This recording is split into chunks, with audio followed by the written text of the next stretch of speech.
Hey there, horror fans! Welcome to episode 78 of Funny Book Splatter, a horror comics podcast brought to you by HorrorTalk.com. I am your host, James Ferguson. This week's guests are Charlie Stickney and Conor Hughes, the writer and artist of White Ash. They describe this book as, quote, Romeo and Juliet meets Lord of the Rings in rural Pennsylvania. If that doesn't hook you, nothing will. Charlie and Conor are currently running a Kickstarter campaign to fund the release of the third issue of White Ash. They've already doubled their funding goal. You can check out a massive preview of the first issue over on the Kickstarter page. I've already sung its praises with a review. The book is packed with monsters and other cool stuff, so it's well worth checking out. Charlie and Conor also recently exhibited at San Diego Comic-Con for the very first time. It was super awesome to hear about this experience, bringing an indie comic to the biggest convention around. You can find more information about White Ash at the official site, whiteashcomic.com. Conor also has a Twitch stream where you can see him drawing in real time over at twitch.tv/Conor Hughes. That's Conor with one N. In other news, past guest Frank Martin has just launched a Kickstarter campaign for the collected edition of Modern Testament. He's already met his funding goal, so you can back this one with confidence. Alright, that is it for the news and updates this week. Without further ado, here's episode 78 of Funny Book Splatter with my guests, Charlie Stickney and Conor Hughes. The way I like to start the show is asking you to pitch your book. So, being that you were just on a convention floor recently, which I definitely want to talk to you guys about, how would you pitch White Ash to someone walking by? Well, basically the pitch I like to say was it's Romeo and Juliet meets Lord of the Rings in rural Pennsylvania. And I found that was a pitch that often just stopped people and made them, cock their heads for a second. And after they processed that, they said, that sounds interesting. The follow-up pitch I would use is, it's if the guys from Supernatural ended up in Riverdale, but instead of battling demons from hell, they had to deal with creatures from Lord of the Rings, that could also be White Ash. So those are the two pitches that I like to use just to get people interested. But basically it follows, this guy named Alec who comes from a small coal mining town. He comes from a whole family of coal miners, and that's a legacy that he wants absolutely no part of. So he's going to go off to college, and on the day he's about to leave and say, bye, Dad, you can take that legacy and shove it.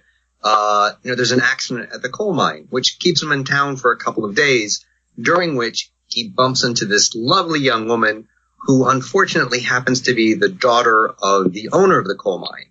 And it's a relationship that their families, want no part of. They don't want, the two of them to be together, and we're quickly going to find out it's for reasons that have nothing to do with class.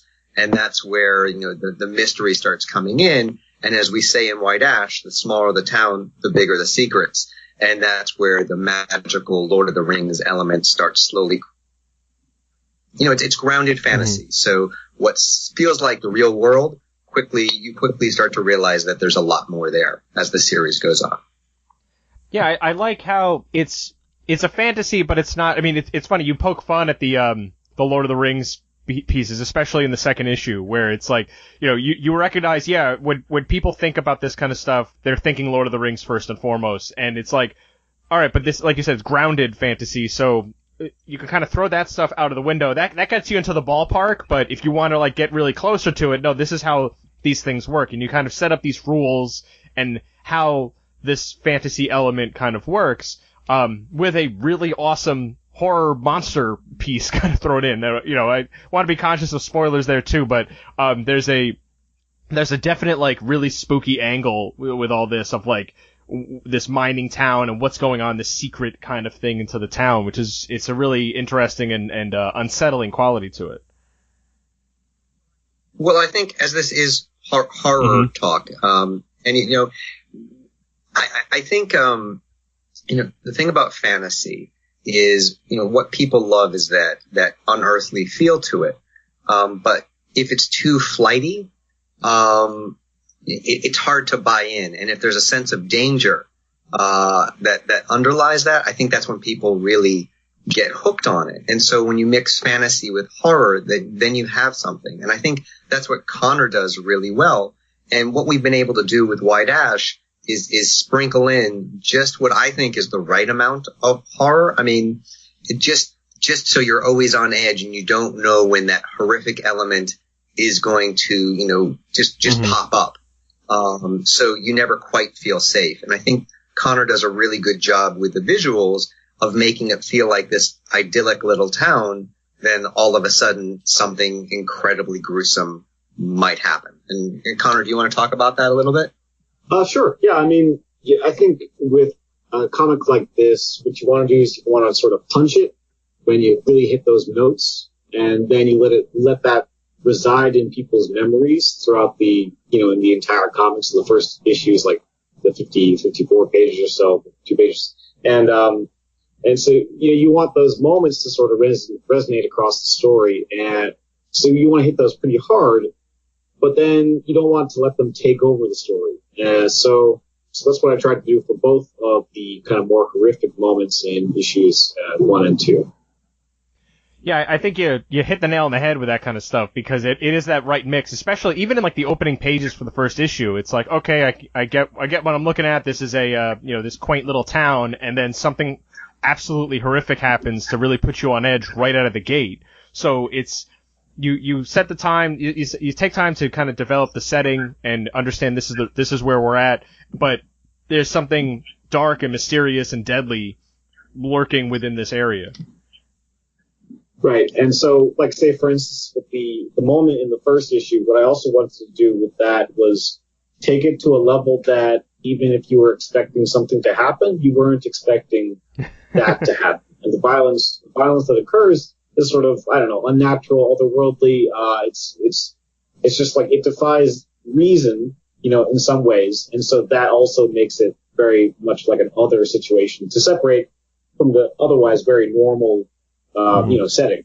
I think also from a writing perspective, if once you establish that you're not sure exactly, who is safe or what's safe in the world, it gives you some play, because then it lets us spend some time after that establishing the characters, but you have this veil, or this filter sort of hanging over everything that, if you don't have that before, then it might seem just too idyllic, too boring. But now you know that things can happen in this town, in this comic.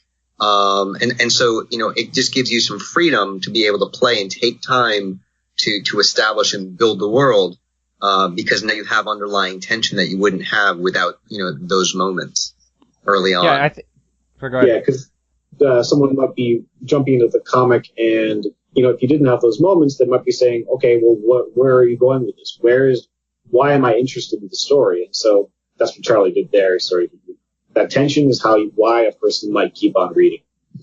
Yeah, that's well said. And I think, the fact that the first issue is so oversized, you really take all this time to get to know all these characters. You hit the ground running with this opening kind of terror, and then it's like, oh, okay, this is the world they're living in. Now we're going to learn about this guy who seems like a nice guy. All right, we can relate to him. I understand, small town, wants to get out there, wants to rebel against his family legacy, which, at the time he thinks is just a coal mining thing.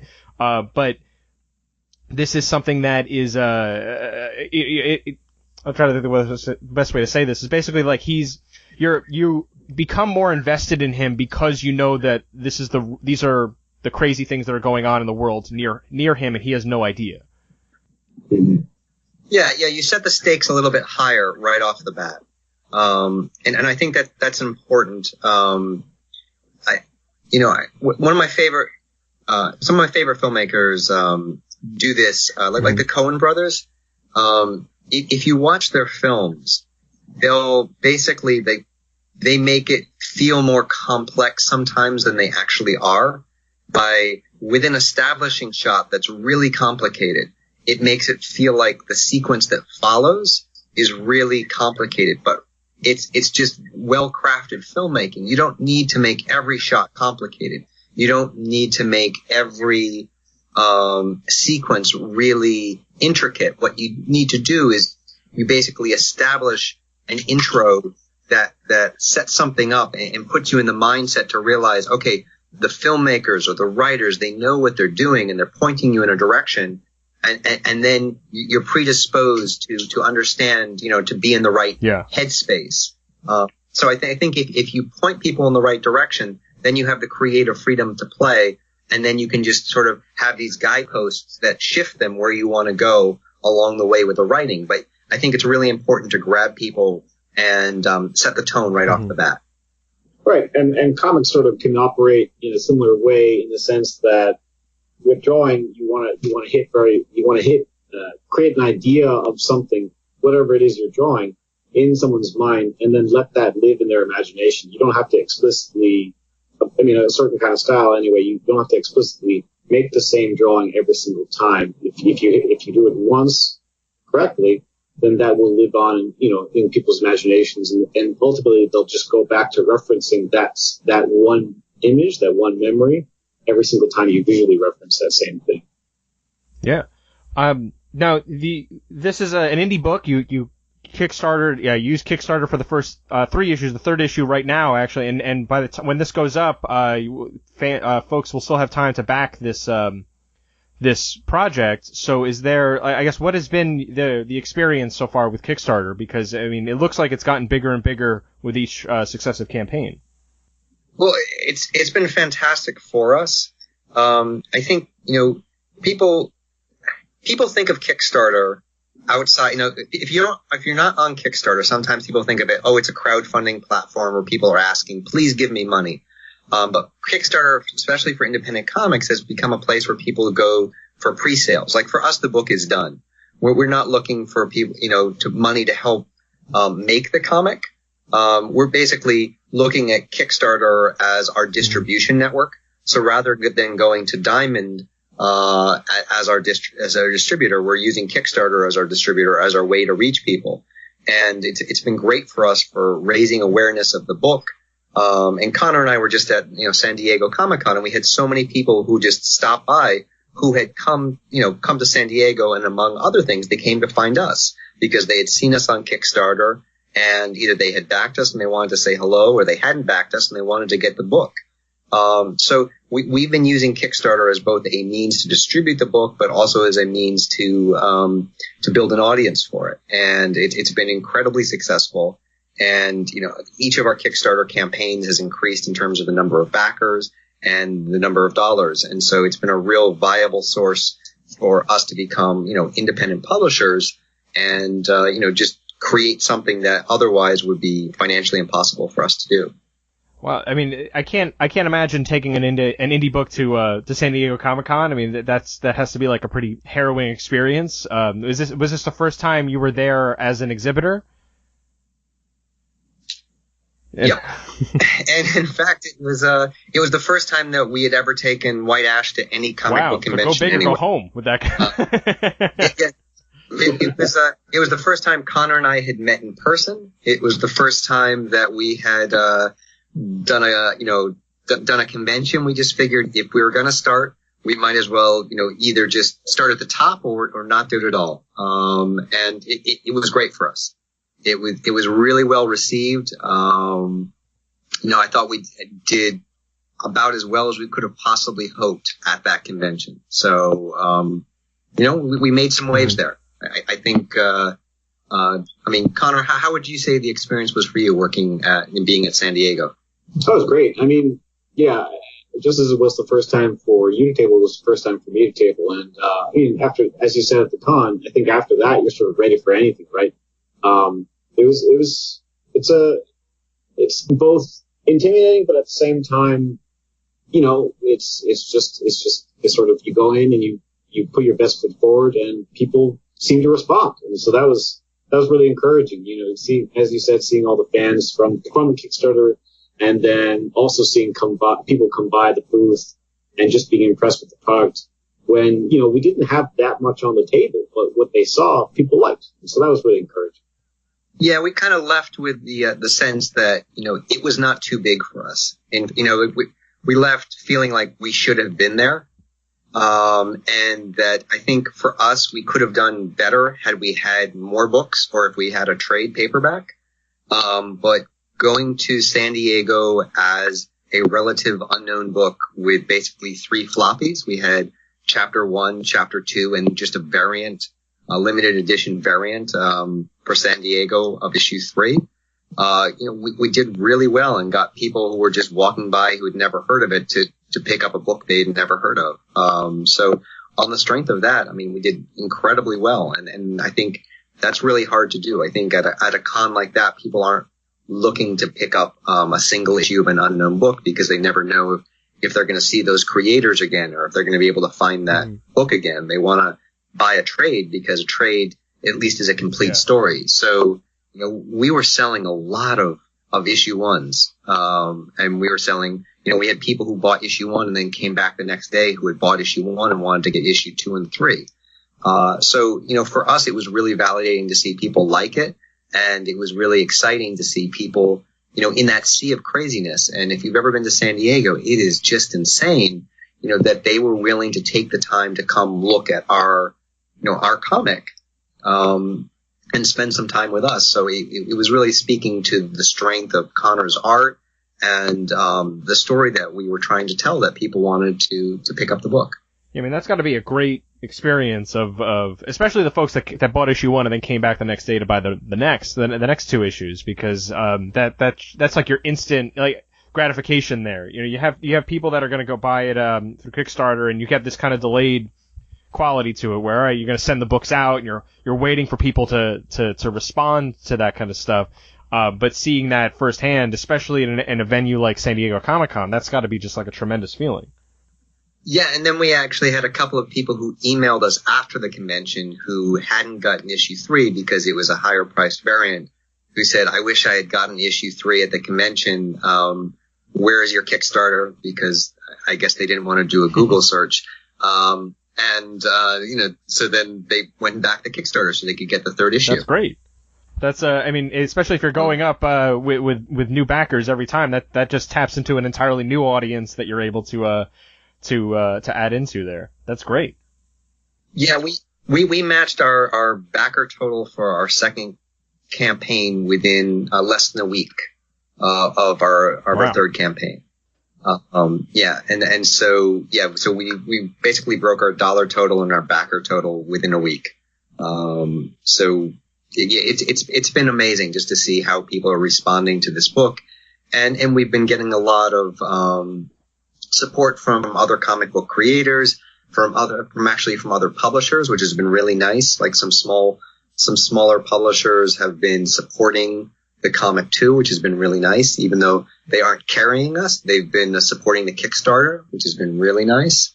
Tweeting it out, letting people know that it's out there. I mean, I feel like in the comic book universe, there's a nice camaraderie that you wouldn't see in some other industries. Oh, without a doubt. The comic book industry has this, it's the most, with very few exceptions, it is the most welcoming, industry and fan base, it seems, especially for creators. For other creators, it seems like it really inclusive. Like, if you're just like some no-name fan who's just like, hey, I want to make a comic, how did you make yours? Like, it seems like there's a dozen people who will respond and give that person tips and advice.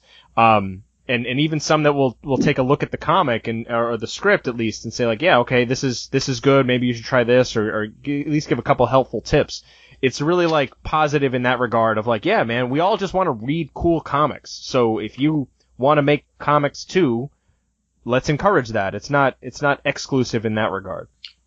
Well, and I think, Conor has a Twitch stream that's been really also beneficial to our book, where he live draws a lot of White Ash on it, and he gives out so much invaluable advice to artists, especially aspiring artists who come to the channel and ask him, how do you do this? How do you use the program?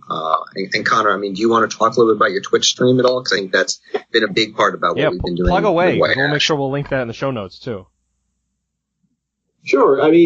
What's great about the Twitch stream is the fact that people can come and they can see what's going on with the comic. So let's say you back the comic. We aren't just in some kind of void away from the internet, away from anybody. You can see what we're doing. You can see where we're at with the pages. You can see roughly, we keep the words, of course, off the page. So, there's no serious spoilers. And any page that's, where the visual content is a really big giveaway, we hide that as well. But, we're all out there. And, there's a lot of different creative people. We have, people that want to make comics. We have people that are just interested in seeing comics being made. We have people that are, illustrators, people that want to, work for like wizard cards, or we have, modelers on the show, and sort of, it's just a big creative community. And I think we all sort of, creative efforts like this, they require a lot of hours, a lot of time spent working on the product. And, we just got to sort of stick together, and we try and keep each other afloat. And so, in the same way that comics are very welcoming to a lot of people, I think, a lot of people realize that it's not a zero-sum game, that, we can all encourage each other and have a great time doing it. And that's sort of what I think the Twitch channel is about. Yeah, and you get that instant connection with the fans too, more so than what you'd get just from like posting stuff onto Twitter or Instagram or something like that. Absolutely, yeah. I mean, people get to come in and they get sometimes, if there's a certain element on a page that, I think there was a logo in issue 3 at the end where I sort of like was getting having a little feedback between the audience about like, oh, well, what might logo, what would it be like for this particular town? It was for the cola, I think. And, that was fun. So there's a bit of feedback there too, Yeah, people really feel a lot of investment in the book. And I think that's obviously it's great for us, that people feel so personal about it. But I mean, it's nice. I mean, just the way that, a webcomic builds an audience by having new content every day, and that people are able to comment on it in the chat section, by having a presence, on Twitch on a fairly regular basis. People who like the comic, who like Conor's art style, have been able to kind of touch base with Conor, and I'm often there, and I'm happy to answer questions about writing and other things. I mean, they feel like they're part of what we're building, and they are. And we are definitely willing to answer questions and let people in, a little insider baseball in terms of how we're building the book or why we're doing certain things. And so it's nice to have that kind of shared bond with the fans, and that's also really helped both the Kickstarter and the word of mouth on the book. And again, fellow creators have been incredibly generous to us in terms of promoting what we're doing, and the response has just been great. And especially for this, the third issue, I mean, we had so many people help spread the word on the first couple of days, which, you're seeing pay off in this Kickstarter right now. Yeah. What would you say your audience is like demographic wise? Because the romance angle is is strong in it. It's not like, oh, I don't like this romance side of it. It's more of just like it isn't a strong element to the story. So I'd be curious if that provides with a more kind of like a even split demographic wise for readership. Well, I mean, comics in general skew a little bit more towards men. However, I think ours has more of a female demographic than some comic books do that you would say are mainstream comics. So I think that helps. At San Diego, women, there were more women that were stopping by our booth who would hear the pitch. But on the flip side, I think more men actually bought the book. But it's so like, I think it's something that speaks to both men and women, and I'm really happy about that. That there's enough action and romance. When you're building something like this, you want to have something that appeals to everyone. I mean, look, we bill ourselves as the greatest fantasy, forbidden romance horror comic book set in a coal mining town of under 7,000 people of all time. And it's a lot of genres that we're mixing together with a romance that's tying everything together. But I think, when you say romance, at the end of the day, that's character. And if you don't have solid characters and solid relationships, at the end, you have an empty narrative.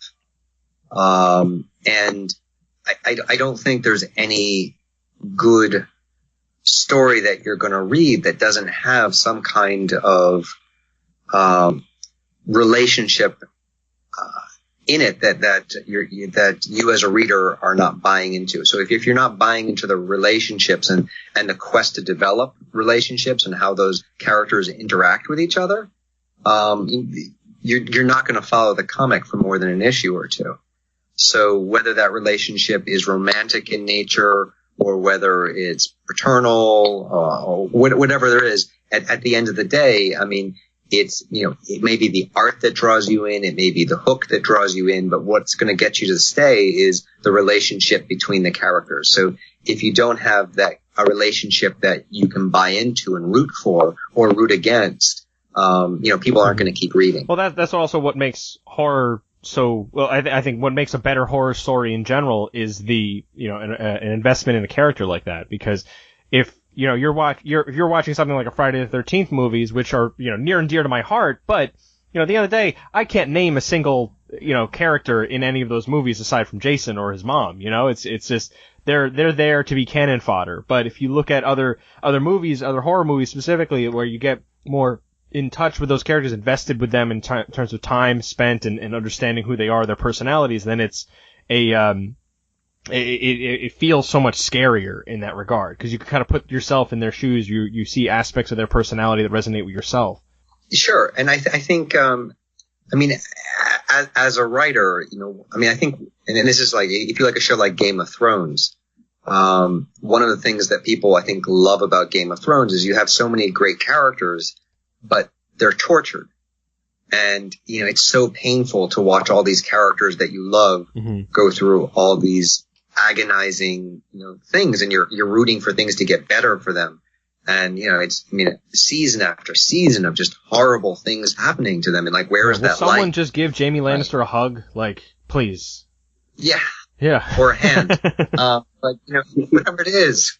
So, and I think, as a writer, you can't be afraid to put your characters through the ringer. I mean, you have to do that, but you also have to make them, relatable and characters that you can root for. And we are definitely going to have some things happen to characters that, especially in book 4, chapter 4, which Conor's working on right now, there are some horrible things that happen to characters that we hope that you're going to care about. And I've got, so it's in the way that, we're going to put them through the ringer, and these will be horrific things, and they will be hard to watch, but hopefully it will make you like them more when they come out the other side. If they come out the other side. No one is safe in White Ash. It is true. It is true. So you had mentioned some of your favorite filmmakers are the Coen brothers. Are there any other influences both on the story or the artistic style? Because the monsters that we see pop up in, or monster, I don't want to, we'll leave it as vague as we can, but it's there's definitely a creature among us in White Ash that's pretty cool. Are there visual influences like that, or that kind of led to the look and feel of the book? Well, Conor, why don't you talk a little bit about your artistic influences, and then I can talk a little bit about literary influences afterwards. Well, I mean, I would say, it's always hard to pinpoint, what your visual influences are. But for this book in particular, I would say that, I think Corey J. Walker does a great set of monsters in his work in Invincible. And, I sort of want to take some of those elements, but then I bring them back down in terms of how dark they feel. And I think that comes from, I guess, some other styles that I tried to incorporate with that.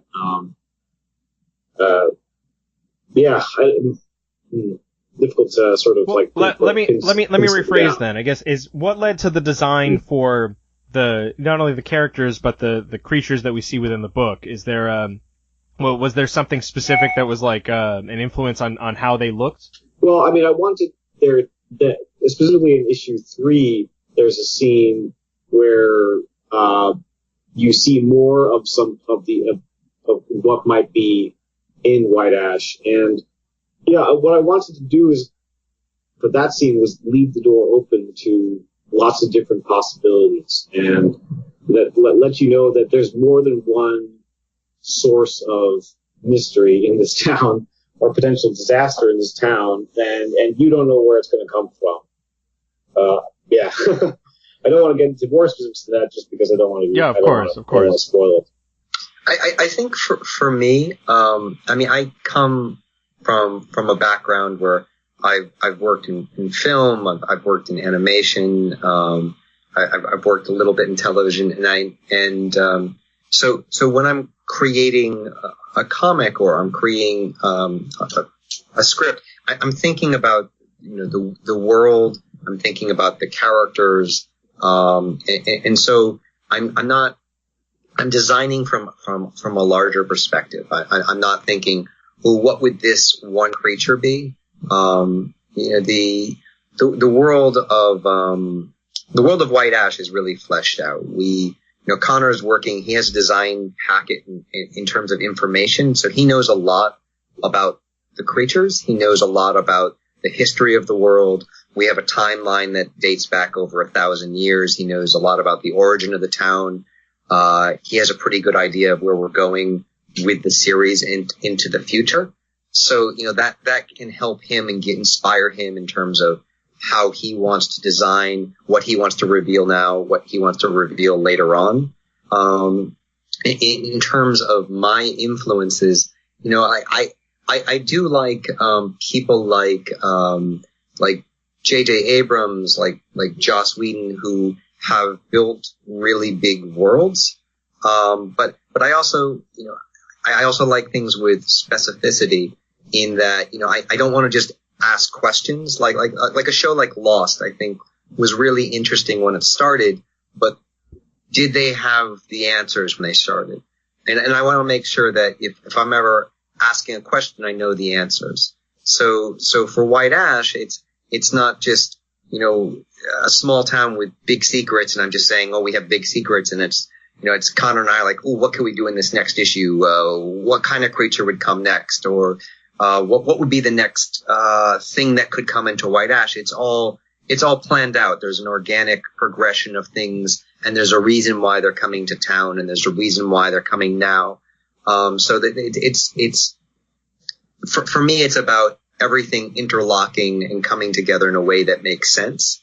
And I think filmmakers and writers who really plot things out in elaborate fashion, I really like what, Noah Hawley, who's doing Fargo right now. I think some of the plotting on that is just fantastic. And so I like things where all the threads, eventually come back together. So we're seeding a lot of things in these first couple of issues of White Ash that, if we're fortunate enough that people are buying the book and we're able to do many, many issues, will pay off down the line. So, so for me, it's about making a world that makes sense right now, but also will make sense in the future. So you have this, it sounds like you have this planned out for some time. Is this a limited series, or is this meant to be like an ongoing? Well, I think in this marketplace, you want to do both. So we're set up right now to conclude our first arc after the 4th issue. But all of these issues are really, big books. So the first one was 52 pages. The second one was 32, and then 32. And the 4th chapter that Connor is working on right now is 40 pages long. So we'll probably do a trade, which will be close to 200 pages with extras and everything sometime next year. And then, and then we'll go into the next arc. But in terms of story, I probably have it plotted out through about 80 issues. 80. Wow, 80, yeah. Man, you're not messing around. No. Yeah, so I know where the show would go. I mean, that's like, I think it's really important if you're building a big world, you'd want to know where the progression of the characters would go, what their ultimate arcs are, and how their narratives play off. I mean, obviously in that there's plenty of potential for things to splinter or things to change, but at least I have one roadmap laid out of a way that things could work. And I have it mapped out, to that degree. I mean, and it comes down again, if people are loving the book, if people are, continuing to buy it, if Conor's having a good time drawing it, if I'm having a good time writing it, we'll keep going. But if that's not the case, then, we'll wrap it up in a very satisfying arc for our readers. I mean, that's, I think you want to sort of make it work both ways for people. So whoever's ever reading it, if you draw it to a conclusion, you'll be very satisfied. Wow. And Conor, you in for the long haul with that? 80 issues is a commitment. Look, I mean, it's a great opportunity, I think, to be able to spend that much time with your characters. I think one of the things that working on a comic, the great thing about it is you get to know the characters more and more and more as time goes on. And I really like that. I really like getting to know the characters and having a more increasingly intimate relationship with them in the sense that now you get to really understand how they're going to feel in this situation. You're exploring that as you go. And I think that only makes that only gets more interesting as time goes on. Yeah. And is this the first experience you guys have with the medium, or have you guys dabbled with comics before this? I've been published a few times prior to this. I've never had a kind of a long-term book like this, and actually I'm really enjoying it this time around. I mean, I've always had different ideas that I would start or different submissions, but I've never had the chance to work on something for nearly this many pages. So that's been great. And when you say you've been published before, Conor, you want to say, I mean, he was at the Mark Millar talent winner at Image. You've been in some anthologies before. So, when he says published, he means places like Image. Little places you might have heard of. Yeah. Yeah. I think it's important that you qualify it, Yeah. Well, yeah, I mean, he was not stapling it together with, and putting it out at a table at the library. Sure. Yeah. No, I mean, there was the Mark Millar art contest, and I was one of the several winners for the first year that I went on. Just that was a really great opportunity. I got to work on Chrononauts, which was, it was just a real pleasure because obviously, you were working with the artwork from, it's inspired by the artwork of Sean Gordon Murphy. So that was just a real privilege. And then before that, I worked on, there was a collection of sort of people in New York that had an opportunity to work on the Twisted Savage Dragon Tales funnies, yeah. And so that was just a little small story, but that was also a wonderful thing to be able to work on. And then there was also some anthologies, one called Graphic Canon, which I got the chance to work on, like the Journey to the West, a story like that. And it was sort of, about Sun Wukong and his origin story. And that was a lot of fun. And I'll tell you, after San Diego, Conor's going to be in a lot more things because there were many people drooling over his artwork and taking his card and writers coming up saying, "Oh, this is very nice." And I was like, "Get away, soon," because that's That's right. He's under exclusive white ash contract. I once saw a picture. Paul Aller had posted a picture on Twitter after New York Comic Con a couple years ago. It was like, this is the difference between a writer and an artist. And there were two stacks of business cards, and one had like 3 cards in it, and the other one had like what looked like 100 cards in this stack. So, yeah, I guess you got to be careful someone doesn't steal Conor away from you. That's you know what, if they want to pay him the money that he's really worth. I'm okay if they borrow him for a little while. Borrow being the key word there. That's right. And for me, I honestly, like when I was in college, I intended to go into comics, and I interned at Marvel Comics while I was in college in the editorial offices, and I was looking to be a writer, inker, and then I got a job in Los Angeles and just kind of had a detour into the film industry for a long time. But I had my own web comic, and so I've always been involved with the field, and I've worked in animation. So I've been very involved with both the visual arts and narrative storytelling using visuals, for a long time. So it's not something that's really new to me, but in terms of publishing a comic book, it's my first comic book that I've done. It usually folks start a little smaller, but I mean, knowing that you have these kind of like exits in mind is encouraging, because it's like, no, you know how you can end it. Like, if it sounds like if the book's going to be 6 issues, if the book's going to be 12 issues or 30, you kind of know where you're going to, you know where you can kind of wrap things up, but 80 is the end goal, to tell the complete story from beginning to end. Yeah, I mean, again, it's like, again, coming from a background in film and television, I kind of look at it as, television seasons also, right? You'd have, if you were doing television seasons, you know where your first season would end, your second season would end, where you want to get for syndication. And each of those seasons, you might want to have a satisfying end to your season. But if you were picked up for the next season, you'd also have it so it could keep going for another season too. So for me, I mean, like, I also kind of have it mapped out like that. So it could, keep going, but also be a satisfying conclusion. But the bigger story, like, there is a big story to be told, and it's, I would love to get a chance to tell that bigger story, and hopefully we'll get to be able to tell it one way or another. Well, look, if the Kickstarters keep going the way that they've been going, you're certainly going in the right direction. I mean, I'm looking at the page now. You have over 500 backers, and you're almost double your funding goal. So it's definitely going in the right direction there. It's true. It's true. And I mean, at some point, I mean, we may partner up with a publisher if that makes sense, financially for us as well. We've had some conversations with some publishers, at San Diego as well. So it's just a question of figuring out whether that makes sense financially, and whether it makes sense for us to keep doing it on our own. Yeah, it's exciting news. And the fact that, the books are oversized, you get like so much value for the money too. I mean, I say this as a Kickstarter backer myself. I've backed all 3 of the campaigns to date, so I'm looking forward to the third issue in this. But it's kind of incredible that, like, you get so much extra pages, where you look at a traditional comic from any of the big 2 or something like that, and it's 22 pages, if that, of content.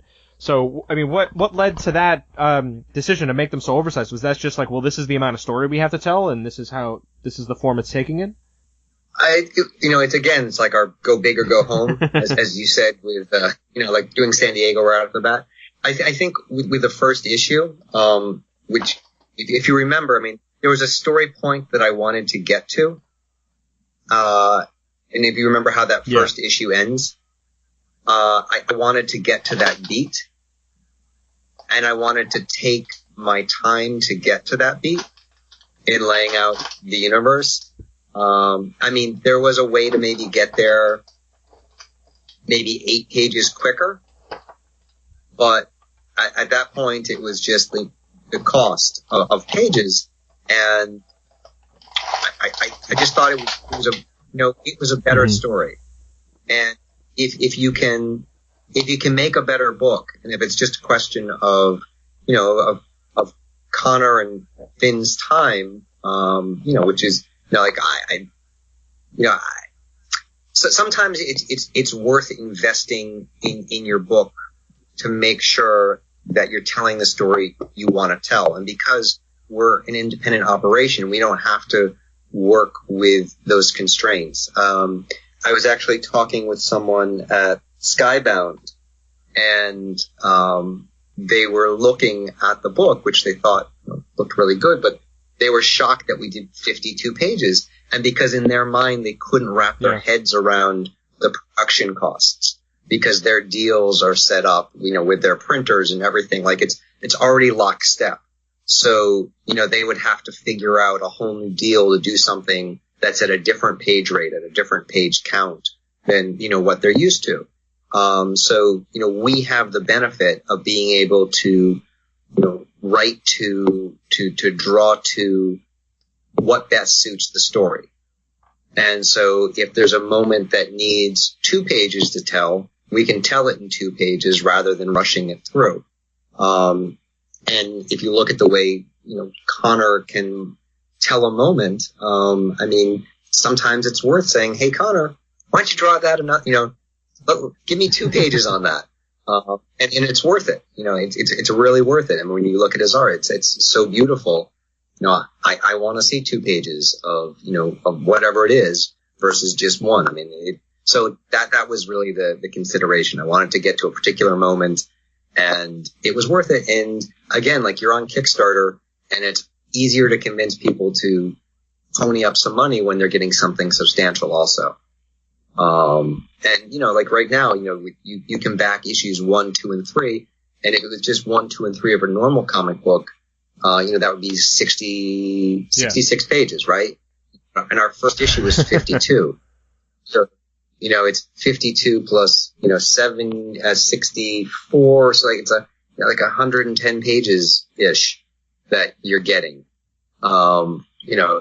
If you get the first 3, so that's like a trade in itself. And that's just our first 3 issues. And then you're going to throw in our 4th issue, which is going to be like 40 pages for our next Kickstarter. So like, every book is substantial, and we print them on this really nice paper stock. I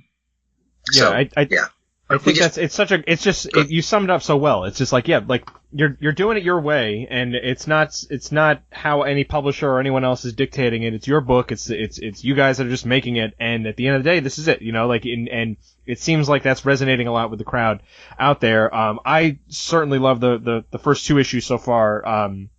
And I'm looking forward to the 3rd, definitely. And like I said, when this goes up, people will still have a few days left to back this campaign. So if you're on the fence or anything like that, you can certainly still jump in and check out the previews. I mean, you had put up, I think for the first issue, there was like some like crazy amount of preview pages, if I remember correctly. There's a link still on the page, so you can that goes to a 24-page preview. So you can actually read for 24 pages. And that's still only like half of the first issue. Like that is the size of a normal regular issue, and that's still only half of what you get for the first issue alone. So that's kind of nuts. Yeah. So links to the Kickstarter will be in the show notes, definitely. But otherwise, like, do you guys have like a mailing list or anything like that for folks to kind of stay up to date on what's going on with White Ash? Connor, do you want to say something? I just wanted to interject there. Like, it's, with the Kickstarter and how many pages we're offering, I think, it's a big ask, right? You're taking, as someone backing a book, you're taking a risk. And so when we give something that substantial, we're increasing what you get, So I think that resonates with a lot of people that, we're taking a full advantage of what something like Kickstarter will offer, a creative team. Yeah, definitely. Yeah. And we do have a mailing list. There's both a link to it on Connor's Twitch page, and there's a link to it at whiteashcomic.com. Cool. And so I'll link all that in the show notes for the episodes, and folks can definitely check that out. But otherwise, best places to find you guys online, would it be White Ash Comic or Twitter or anything? And Connor, what's your Twitch stream? It's twitch.tv/Conor Hughes. So that one's pretty easy to find. Just the one N and CONOR and HGH. Okay. Yes. Yeah, I think best place to find me is Twitter. But I'm also in and out of the of Connor's Twitch stream. So if I'm there, I'm happy to answer questions about writing for people. Do you get a lot of writing questions when people are just marveling at Connor's artwork? We do occasionally get some writing questions because people will ask Connor a writing question, and he's happy to answer. But if I'm there, he'll sometimes just throw it to me so he can have a moment's peace to draw a scene. Yeah, I mean, I'd say, we get a lot of people that are also looking for artists, and so they're writers themselves, and so they'll come in, they'll say, okay, well, what, they'll ask a question of the artist about what the writing process should direct them in. And so Charlie can also help them do that as well, because obviously Charlie's the one that does that in this team, and, I don't know, I just get the script, right? So, and it's just great for me, and, I don't see any of the work that goes, all the hours that go into making that script, but it's obviously sizable. It's hard work, and you got to know what you're doing to do it. Yeah, well, guys, thank you so much for chatting with me. I'm like I said, I'm a fan of the book. I do put my money where my mouth is on the show, so I've only invited folks onto the show for Kickstarters that I backed personally. So This is no different. Like I said, I backed all 3 of them myself. I wrote up a review of White Ash #1 and sung its praises because it is a really cool book. I think I described it as like the first issue at least was like the first episode of a what feels like a sprawling TV show where you kind of get dropped into this world and you're just kind of picking up all this cool stuff and mythology about it. So and again, it's your description of it. I can't put it better than that. Romeo and Juliet meets Lord of the Rings is a pretty solid way to hook somebody. That does it then, folks, for this episode of Funny Book Splatter. I have been James Ferguson with my guests Charlie Stickney and Conor Hughes. You've been listening to Funny Book Splatter, a horror comics podcast brought to you by HorrorTalk.com. We've been bringing you the best in horror since 2002. In addition to comics, we cover movies, TV shows, books, and video games. We've got news, reviews, guest features, interviews, unboxing videos, and much more. Be sure to sign up to Steve's Deals newsletter to increase your horror collection without breaking the bank. Check us out at HorrorTalk.com and at HorrorTalk on Twitter.